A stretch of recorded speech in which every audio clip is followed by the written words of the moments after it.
Rochester, Cortland ahead for an exciting regular season matchup. And for Catch the Crush, Devon Jarvis alongside Coach Bill McConnell. Coach, we weren't able to talk after Wednesday's walk-off victory, but with some time to digest, what were your parting thoughts? My thoughts were there are too many moving parts in the game to even sit down and recreate it the next day. I put my group text out to the players. I said, great job. I've relived it every moment, and there's just too many moments to relive. You know, the last 3 innings, this team rose to a level it's never played at this year, and they gained a lot from that. And, you know, with our roster, there were guys coming in doing jobs they hadn't been doing before in roles, and they all performed, and we prevailed, fortunately. Absolutely. And you talk about the team and where they were. Coming back from a deficit in the 7th and in extras with the 8th inning, what does it say about this team's resiliency to be able to do that? Well, it says they know they can do it. They know they have the ability, but then doing it could be two different things. The moving parts with the pitching changes, no DH, a pitcher getting walked out there who used to be a first baseman, you know, the light situation, the balls getting lost in the rain clouds. You know, they now have experienced so much adversity in one game that equals almost a season. So the other part is the game knows, you know, you just play and good things happen. Did you have a message for the team after Rochester took the lead in the top of the 7th with a 3-run inning? My message was simply be confident, commit yourself, and compete, and let things fall where they are. You know, if we had lost that game, it would have been bitter, but yet both teams battled. And to see 2 fly balls, well, the fly ball to right field that nobody could see, clear the bases was definitely debilitating to the mental side of the game, and they rose to the occasion, came up.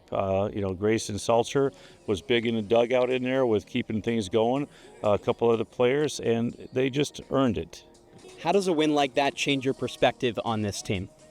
Perspective, the talent has always been there, but now executing and doing it when the chips are down. They can do anything, and what's coming, it was a great time to have that win going, season ending right now, going into playoffs, so it sends a message, you know, internally out there. Externally, I don't think it sends a message to anybody else other than we won in 8 innings. The other team, the message, you know, here we are again with Rochester. Rochester has been always very tough throughout the 10 years I've been in the league, and I don't know why. They have very good teams. It's just they are a very athletic, great team. Well, Rochester's been a team that the Crush have faced both ups and downs against so far this season. Going into today, how do you seek for a result in your favor? Well, we need to play as good as we did the last 3 innings consistently, and when there's opportunities, take advantage of it. Don't leave 8 guys on base like we did the other night. Pitching has to be better throughout the game, and Orion's set to come in today, Fraley, and do a good job. We have confidence in him. He didn't have a good outing here last time. Pitch count got away from him. And, you know, we just have to work with the players we have here. The injuries that we've had through the season, pitching staff, players going home for family issues or going back to college. So our whole roster is about a third less now. That gives you fewer options and opportunities, but we could win. With the postseason implications that this game has, do you have any different approach to this one as you may have for other regular season games? No, the implication really is having Monday off. And, you know, and pride, the record.